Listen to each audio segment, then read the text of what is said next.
चलो बेटा देखो, अब देखो बेटा आज जो अपन पढ़ने जा रहे हैं वो है हमारा इक्विपोटेंशियल सरफेस। देखो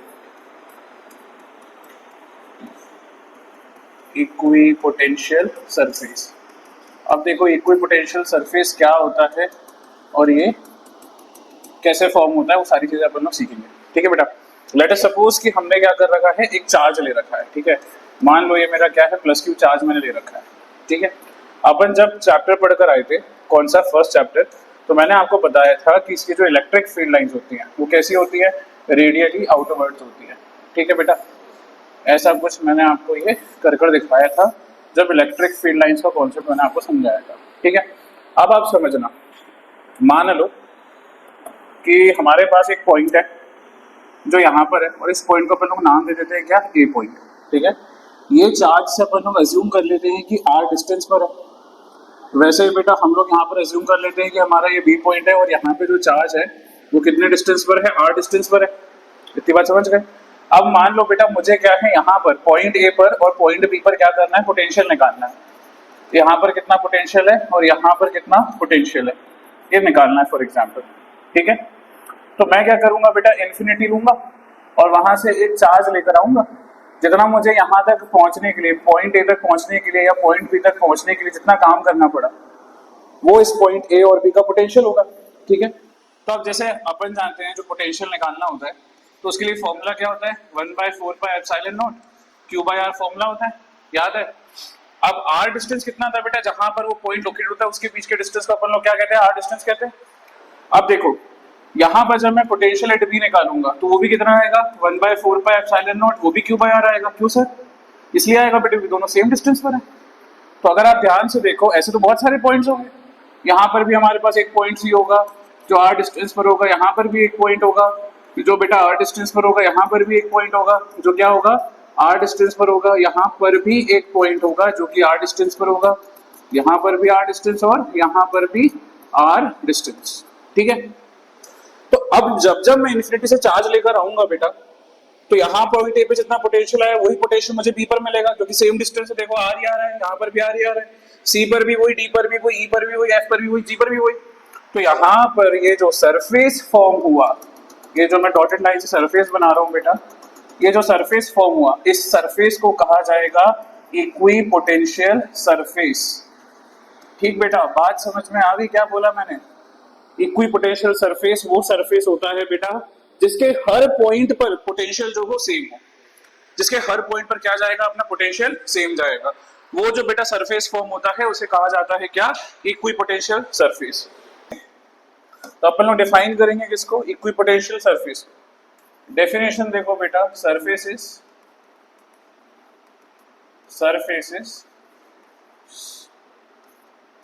eight all points of which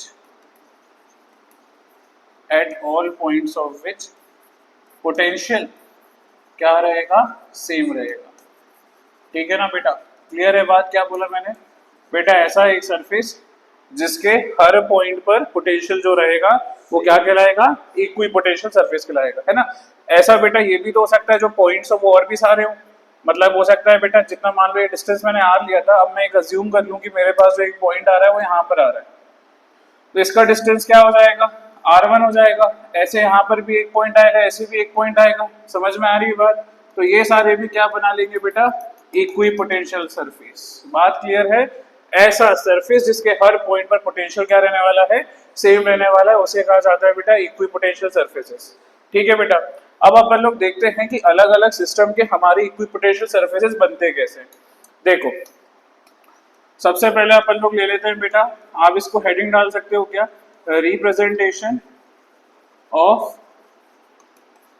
short में लिख रहा हूं बेटा, equipotential surfaces of various charges. बेटा अलग अलग चार्जेस रहेंगे और दो चार्जेस भी रहेंगे बेटा, एक साथ रहेंगे, तो वो सबका अपन को देखना है। तो सबसे पहले जो अपन बनाने जा रहे हैं इक्विपोटेंशियल सरफेस, वो फर्स्ट जो बनाने जा रहे हैं अपन लोग जा रहे हैं पॉजिटिव चार्ज का इक्विपोटेंशियल सरफेस कैसा होता है, ये दिखाता हूं बेटा आपको। ठीक है, तो सबसे पहले अपन लोग फिर से क्या करेंगे, एक प्लस क्यू चार्ज ले लेते हैं बेटा, पॉजिटिव चार्ज हो गया। अब आप समझो इसके अराउंड जो हमारे पास लाइंस बनेंगी, ज्यादा नहीं, मैं 4 लाइन बना रहा हूँ, 1 2 3 और ये बेटा 4। ठीक है, ये हमारी क्या हो गई, पॉजिटिव चार्ज के कारण इलेक्ट्रिक फील्ड लाइंस हो गई। ठीक बेटा, अब बेटा इसका इक्विपोटेंशियल सरफेस दिखाने के लिए आपको क्या करना है, ऐसा एक कंसेंट्रिक सर्कल्स बनाते जाना है। पहला वाला अपन ने थोड़ा पास बनाया, दूसरा वाला थोड़ा सा दूर बनाओगे। ठीक है बेटा, अब तीसरा वाला, जैसे मान लो यहाँ पर 1 सेंटीमीटर की दूरी थी, यहाँ 2 आ गई, अब डिफरेंस जो इनके बीच में आ रहा है वो 1 सेंटीमीटर का आ रहा है, तो अब डिफरेंस को बढ़ा देना। देखो क्या करने लगना, 1.5 सेंटीमीटर का, 1.5 सेंटीमीटर का बना लेना बेटा। ये क्या बन गया अपना, पॉजिटिव चार्ज के कारण क्या, इक्विपोटेंशियल सरफेस। अब आपके मन में आएगा सर कि ऐसा क्यों, दूर क्यों हो गया, तो दूर इसलिए हो गया बेटा क्योंकि जो इलेक्ट्रिक फील्ड है उसकी वैल्यू धीरे धीरे क्या हो रही है, कम होती जा रही है। इस वजह से पोटेंशियल जो है हमारे पास क्या होता जाएगा, पोटेंशियल क्या होते जाएगा, अगर डिस्टेंस बढ़ता है तो पोटेंशियल क्या होता जाएगा, कम होता जाएगा बेटा। जितना आर बढ़ेगा उतना ज्यादा पोटेंशियल कम होते जाता है, इस वजह से अपन थोड़ा सा दूर दूर करते जाते हैं, है ना। जैसे आपको मैंने लास्ट स्लाइड में दिखाया था कि जैसे यहाँ पर पोटेंशियल वी ए था, अब अगर मान लो इस पॉइंट पर पोटेंशियल निकालूंगा तो वो वी के मुकाबले कम आएगा क्योंकि चार्ज से वो क्या हो गया, दूर हो गया। बात क्लियर हो गई, कोई दिक्कत नहीं। अब नेक्स्ट देखो बेटा, हमारे पास आता है नेगेटिव चार्ज का। अगर मान लो हमारे पास नेगेटिव चार्ज रखा है तो क्या होता है वो समझाता हूँ। नेगेटिव चार्ज है बेटा, अब अपन क्या जानते हैं नेगेटिव चार्ज के लिए कि अगर हमारे पास चार्ज क्या है, माइनस क्यू है। ठीक है, ये अपन ने रखा माइनस क्यू चार्ज, तो इसकी जो फील्ड लाइंस बनती हैं, याद है आपको वो कैसी होती थी, वो होती थी बेटा रेडियली इनवर्ट्स, कुछ ऐसी चलती थी, ऐसे ऐसे ऐसे। ठीक है ना बेटा, अब इसके लिए भी इक्विपोटेंशियल सरफेस कैसा बनेगा, बिल्कुल सेम बनेगा बेटा। यहाँ पर अपने पास कुछ डिस्टेंस पे, फिर बेटा थोड़ी दूरी पे, फिर उस दूरी को थोड़ा और बढ़ा दिया जाता है। ये क्या बन गया अपना, नेगेटिव चार्ज के कारण। ठीक है बेटा, अब नेक्स्ट देखो, जो नेक्स्ट आता है हमारे पास इक्विपोटेंशियल सरफेस बनाने को, वो आता है बेटा डाइपोल के कारण। बताओ, देखो डाइपोल के लिए बनाते हैं, तो डाइपोल के लिए कैसा होता है, अब डाइपोल पहले आपको याद होना चाहिए डाइपोल होता क्या। मान लो यहाँ पे प्लस क्यू चार्ज रखा है और थोड़ी दूरी पर माइनस क्यू चार्ज रखा है, याद है। तो ये क्या फॉर्म हो गया बेटा, अपना डाइपोल फॉर्म हो गया। अब डाइपोल अगर फॉर्म हो गया है बेटा, तो इसकी फील्ड लाइंस बनाओ। ये हमारे पास radially outwards, radially outwards, radially outwards. ठीक है, और इसके लिए अगर अपन लोग बनाएंगे तो radially inwards, radially inwards, radially sorry radially inwards, और यहाँ पर भी रेडियली इनवर्ड्स। ठीक है बेटा, फिर मैंने आपको बताया था डाइपोल के लिए जब भी आप बनाओगे तो यहाँ से यहाँ तक बेटा आप क्या दोगे, फील्ड लाइंस दोगे। ऐसे बताया था आपको जब इलेक्ट्रिक फील्ड लाइंस का कॉन्सेप्ट समझाया था। अब सुनना क्या हो रहा है हमारे पास, जो इलेक्ट्रिक फील्ड लाइंस है पॉजिटिव नेगेटिव अट्रैक्ट कर रहा है, तो होता क्या है बेटा, यहाँ पर जो पोटेंशियल होगा, फील्ड लाइन ज्यादा है तो पोटेंशियल क्या होने वाला है, ज्यादा होने वाला है। ठीक है, अब ज्यादा दिखाने के लिए हम लोग क्या करते हैं वो जरा समझो। ज्यादा दिखाने के लिए हम लोग क्या करेंगे, यहाँ पर पहला तो हमने बनाया अपना, देखना बिल्कुल एक सिंपल वाला गोल सर्कल बना दो, लेकिन अगली बार ऐसा नहीं बनाना। अब अगली बार फील्ड लाइन जहाँ पे ज्यादा होती है, यानी इलेक्ट्रिक फील्ड जहाँ पे ज्यादा होती है, वहां पर जो हमारे पास पोटेंशियल इक्विपोटेंशियल सरफेस फॉर्म होगा वो क्लोज रहेगा और उसके दूसरी साइड थोड़ा दूर रहेगा। तो अब देखो ये कैसा बनेगा, थोड़ा इसके पास, यहाँ पे पास बनाया आपने, अब यहाँ पे थोड़ा दूर कर दो, समझे। जैसे यहाँ पर फिर से एक और बना रहे हैं, तो ये बेटा पास बनाया अपन ने थोड़ा, यहाँ से बेटा अपन ने इसको दूर कर दिया। ठीक है, सेम अपन लोग क्या करेंगे, इसके लिए भी बनाएंगे इक्विपोटेंशियल सरफेस। तो यहाँ पर क्या करेंगे, पहला वाला सर्कल तो बिल्कुल नॉर्मल बना देना, दूसरे वाले सर्कल के लिए यहाँ इसको पास रखना, यहाँ से थोड़ा सा क्या कर देना, दूर कर देना बेटा। फिर तीसरा वाला ही बनाओगे तो बेटा कैसा रहेगा, यहाँ पे थोड़ा पास रखोगे और यहाँ से थोड़ा सा दूर कर दोगे। ये आ गया बेटा हमारे पास इक्विपोटेंशियल सरफेस, जो कि किसके कारण फॉर्म होता है, डाइपोल के कारण फॉर्म होता है। ठीक है, तीसरा जो आता है बेटा अपने पास वो होता है डाइपोल के बाद बेटा, मान लो अपन लोग मान लेते हैं कि 2 पॉजिटिव चार्जेस रखे हुए, फॉर एग्जांपल अपन लोग 2 पॉजिटिव चार्जेस रखे हुए हैं, तो अपन इसका कैसे बनाएंगे वो समझो।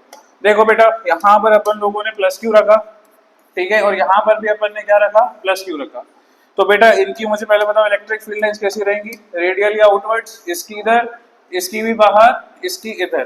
ठीक है, बेटा इसके लिए भी बाहर, इसके लिए इधर, इसके लिए इधर, ठीक है। अब जो बेटा फील्ड लाइंस इस तरफ वाली होंगी वो अपने को पता है वो कैसी हो जाती है बेटा, वो ऐसे भागने लगती है, ऐसे रिपल्शन के कारण हमारी जो फील्ड लाइंस होती हैं वो ऐसे भागने लगती हैं, ठीक है बेटा। अब मुझे बताओ यहाँ पर रिपल्शन है तो यहाँ पे जो इलेक्ट्रिक फील्ड है बेटा वो वीक है, तो अब यहाँ पर क्या होगा, जो हम लोग पहले क्लोज कर्व्स यहाँ बनाते थे अब वो क्लोज कर्व्स इस तरफ हो जाएंगे और जो बेटा थोड़ी दूर के कर्व्स होते थे वो इस तरफ फॉर्म होंगे। तो अब देखते हैं अपन लोग कैसे बनती है, क्या कैसे बनती है अपनी फील्ड लाइन। तो देखो पहला वाला सर्कल तो बिल्कुल नॉर्मल बना दो, कोई दिक्कत नहीं है, सिंपल बना दिया अपन ने, कोई समस्या नहीं। अब दूसरा वाला बेटा यहाँ थोड़ा क्लोज रखना, यहाँ से थोड़ा दूर हो जाना, यहाँ थोड़ा क्लोज रखना, यहाँ से थोड़ा सा दूर हो जाना। सेम इसके लिए भी बेटा पहला सर्कल वो नहीं बनाना, हमेशा डॉटेड लाइन से बनाना बेटा इसको, ठीक है। तो इसको अपन लोग रब कर लेते हैं।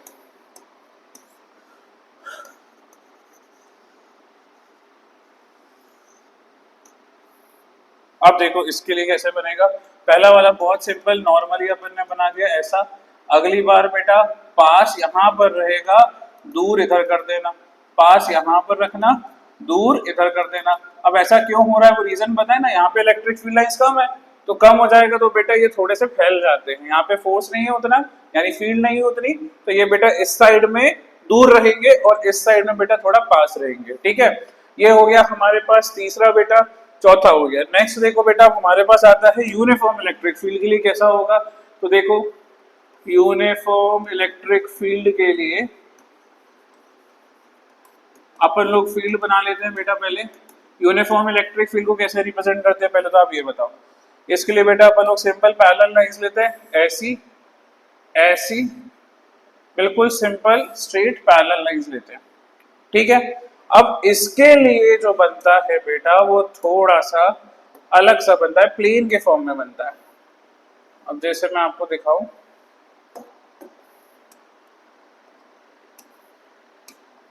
देखो ऐसा लेना, ऐसा, ऐसा और ऐसा, ठीक है बेटा। ये कैसे होंगे, बिल्कुल पैरेलल रहेंगे।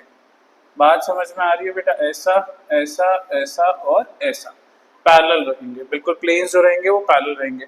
अच्छा अब इसका अगर डायरेक्शन आपको इलस्ट्रेट करने को आ जाए तो आप क्या लिख दोगे, देखो बेटा आप समझना। फॉर एग्जाम्पल हमारी मान लेते हैं बेटा जो यहाँ पे हमारे पास ये इस तरफ एक्स एक्सिस जा रही है, इस तरफ वाई एक्सिस जा रही है, इस तरफ जेड एक्सिस जा रही है, ठीक है।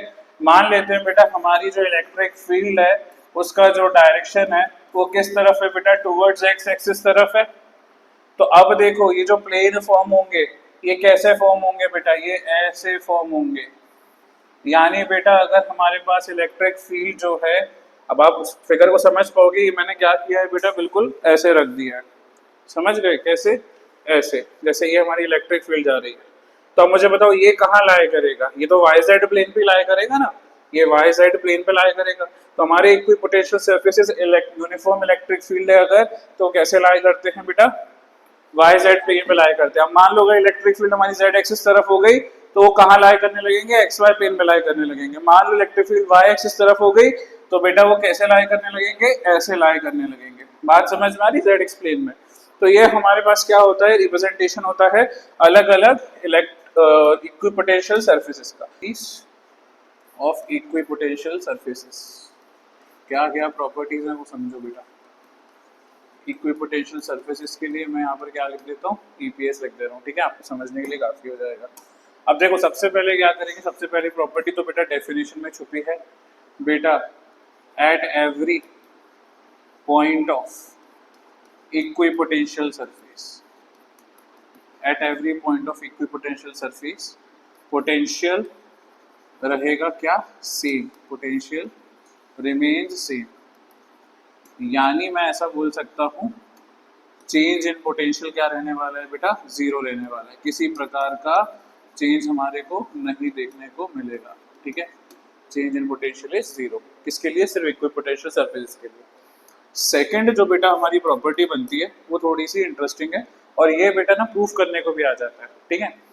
क्या है प्रॉपर्टी, देखो no work is done, no work is done in moving a charge from one point of equipotential surface to another point on काय पे बेटा, इक्विपोटेंशियल सरफेस पे। अब इसका मतलब समझते हैं अपन लोग, तो अपन लोग एक इक्विपोटेंशियल सरफेस बना लेते हैं। जैसे देखो बेटा, अपन लोग फिर से क्या करते हैं, पॉजिटिव चार्ज का इक्विपोटेंशियल सरफेस बना लेते हैं। ठीक है, ये मैंने प्लस क्यू रखा और इसकी जो इलेक्ट्रिक फील्ड लाइंस होंगी वो रेडियली आउटवर्ड्स रहेंगी और अपन एक डिस्टेंस फिक्स कर लेते हैं बेटा। उस डिस्टेंस को अपन लोग नाम दे देते हैं आर और उसके कारण इक्विपोटेंशियल सरफेस बना लेते हैं। ठीक है, ये डिस्टेंस अपन ने कितना ले लिया, आर डिस्टेंस ले लिया। यहाँ पे हमारे पास पॉइंट ए है, सेम बेटा आर डिस्टेंस पे हमारे पास आ गया पॉइंट बी, सेम हमारे पास सी डिस्टेंस पे आ गया पॉइंट सी और यहाँ पर हमारे पास सेम डिस्टेंस पर आ गया पॉइंट डी।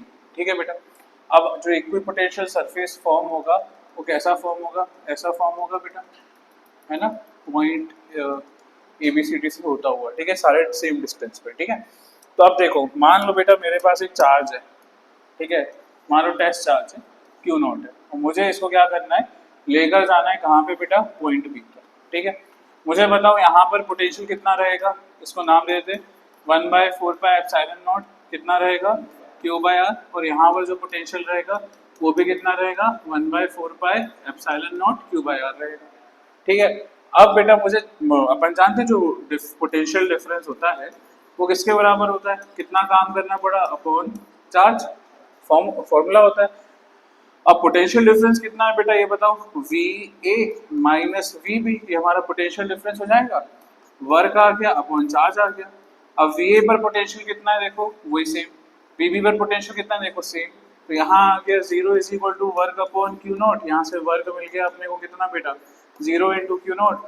देखो फाइनली जो वर्क आ गया हमारे पास 0 जूल का वर्क आ गया, कोई भी काम हमारे को नहीं करना पड़ेगा, 0 जूल का वर्क लगेगा अगर आपको पोटेंशियल से इक्विपोटेंशियल सरफेस पे एक पॉइंट से दूसरे पॉइंट पे जाना है, किसको, चार्ज को बेटा। ठीक है, तीसरी प्रॉपर्टी थोड़ी सी समझने वाली हो जाती है क्योंकि ये थोड़ी सी कंफ्यूजिंग होती है बेटा, हमेशा ध्यान रखना, electric field lines are always perpendicular to the equipotential surface. अब इसका मतलब क्या हुआ, तो देखो बेटा, जैसे अपन लोग फिर से अगर मान लो पॉजिटिव चार्ज ले लेते हैं, ठीक है, ये अपन ने लिया प्लस क्यू चार्ज। ठीक, अब बेटा जो इसकी फील्ड लाइंस रहेंगी वो इस तरफ रहेंगी, ऐसी रहेगी, ऐसी रहेगी, ऐसी रहेगी और ऐसी रहेगी। क्या मैं इतनी बात समझ गए? सेम बेटा हमारे पास वही आर डिस्टेंस पर, मतलब ये अपन ने पॉइंट्स ले रहे हैं, आर डिस्टेंस पर बी पॉइंट है, सी पॉइंट है और डी पॉइंट है, ये हमारा जो इक्विपोटेंशियल सरफेस होगा फॉर्म होगा। अब अगर आप ध्यान से देखो, जो फील्ड लाइंस है वो पोटेंशियल कैसे जा रही है बेटा, इक्विपोटेंशियल सरफेस के ठीक 90 डिग्री पर जा रही है। ठीक है बेटा, इसका भी एक मैथमेटिकल एनालिसिस होता है, वो एनालिसिस भी आपको समझा देता हूँ। देखो एनालिसिस भी समझना बेटा थोड़ा सा। देखो हम लोग जानते हैं बेटा वर्क का फॉर्मूला क्या होता है, बाय डेफिनेशन ऑफ वर्क अपन लोग जानते हैं वर्क जो होता है वो क्या होता है बताओ, फोर्स इनटू डिस्प्लेसमेंट होता है। ठीक है बेटा, मान लेते हैं यहाँ पर जो इलेक्ट्रिक फील्ड है उसकी इंटेंसिटी है E, तो बेटा इंटेंसिटी का फॉर्मूला क्या होता है, फोर्स अपॉन चार्ज होता है। तो यहाँ से मैं फोर्स को क्या लिख सकता हूँ बेटा, QE लिख सकता हूँ, बोलो हाँ कि ना।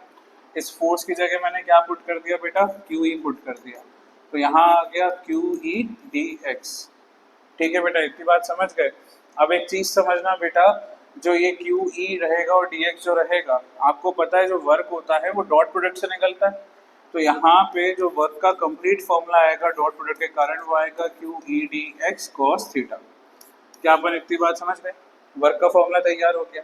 अब बेटा बाय डेफिनेशन ऑफ पोटेंशियल देखो, पोटेंशियल की डेफिनेशन से अपन क्या जानते हैं वो समझो, कि जो हमारा पोटेंशियल होता है, मान लो छोटा सा मैंने पोटेंशियल लिया, तो बेटा ये क्या हो जाएगा, वर्क अपॉन चार्ज हो जाएगा, है ना।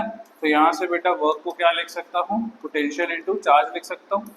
बेटा इसे बोला मैंने इक्वेशन नंबर 1, इसे बोला क्या इक्वेशन नंबर 2, और बेटा अपन ने फ्रॉम 1 and 2 क्या कर दिया, इनको इक्वेट करा दिया।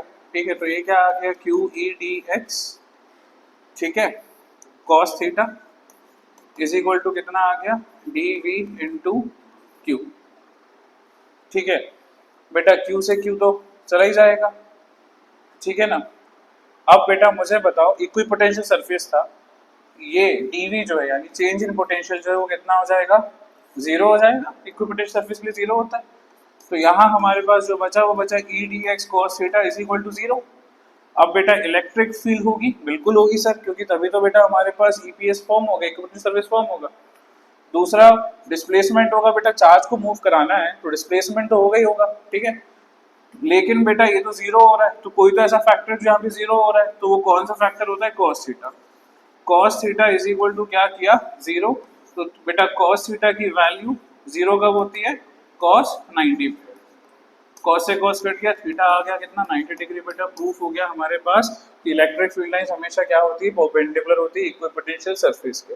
आप चाहो तो इसे बेटा पैरेलल प्लेन्स वाले से भी दिखा सकते हो। कैसे यूनिफॉर्म इलेक्ट्रिक फील्ड बनाओ, कैसे बनती है, ऐसे ऐसे और ऐसे बनती है, ठीक है। अपन ने क्या किया बेटा, इक्विपोटेंशियल सरफेस बनाया, तो कैसे बनेगा वो, ऐसा ऐसा जाएगा, ऐसा जाएगा और ऐसा जाएगा, ठीक है। तो यहाँ पर भी आपको दिख रहा होगा जो ईपीएस के है वो बिल्कुल 90 डिग्री पर है हमारा, क्या इक्विपोटेंशियल सरफेस के 90 डिग्री पर है इलेक्ट्रिक फील्ड लाइंस, ठीक है ना बेटा। तो ये पॉइंट है हमारे पास, थर्ड प्रॉपर्टी है, इलेक्ट्रिक फील्ड लाइंस हमेशा परपेंडिकुलर होती है किसके, इक्विपोटेंशियल सरफेसेस के। बात क्लियर हो गई बेटा। लास्ट प्रॉपर्टी देखो, फोर्थ प्रॉपर्टी जो है हमारे पास वो क्या कहती है वो समझो। देखो फोर्थ प्रॉपर्टी ये कहती है बेटा कि जो अगर हमारे पास रीजन है बेटा, यानी जहाँ पे हमारे पास स्ट्रॉन्ग इलेक्ट्रिक फील्ड का रीजन है, ठीक है, वहां पर जो हमारी इक्विपोटेंशियल सरफेसेस होते हैं ना वो क्लोज हो जाते हैं, मतलब पास आ जाते हैं। और जहाँ पे वीक इलेक्ट्रिक फील्ड लाइंस है वहां पे इक्विपोटेंशियल सरफेसेस क्या हो जाते हैं, दूर हो जाते हैं बेटा, ठीक है। तो अपन लोग लिखेंगे क्या, in the region of strong electric field the equipotential surfaces are closed curves बेटा, ठीक है ना। अब इसी वजह से अपन ने देखो जो डाइपोल का बनाया था, यहाँ पे अपने पास प्लस क्यू था, यहाँ पे अपने पास माइनस क्यू था, यहाँ पर अपन ने बनाई थी बेटा लाइंस कुछ ऐसी, ये ऊपर तरफ, ये बाहर तरफ, ये इस तरफ नीचे तरफ, ये अंदर तरफ, यहाँ से भी अंदर तरफ, यहाँ से भी अंदर तरफ, और जो गए थे वो ऐसे ऐसे ऐसे गए थे। अब जो हमारे पास फील्ड लाइंस थी ना बेटा, आपको याद होगा जो इलेक्ट्रिक पोटेंशियल सरफेस अपन ने बनाए थे वो इस तरफ कैसे बनाए थे बेटा, पास पास, इधर बिल्कुल पास पास थे, यहाँ से थोड़ा दूर हो जाते थे बेटा, याद है ना, ऐसा बनाया था। सेम यहाँ पर बेटा, एक तो अपना पास नॉर्मल, दूसरा यहाँ पे क्लोज, यहाँ पे बेटा दूर, यहाँ पे थोड़ा क्लोज, यहाँ पे थोड़ा दूर। तो देखो बेटा ये क्या है, स्ट्रॉन्ग इलेक्ट्रिक फील्ड का रीजन है। तो देखो जो हमारे कर्व्स आ रहे हैं वो पास आ रहे हैं, और बेटा दूसरी जगह जहाँ पे वीक इलेक्ट्रिक फील्ड है वो दूर चले जाते हैं बेटा, ठीक है। क्लियर है बात, ये प्रॉपर्टीज हो गई बेटा, इसको लिस्ट कर लो।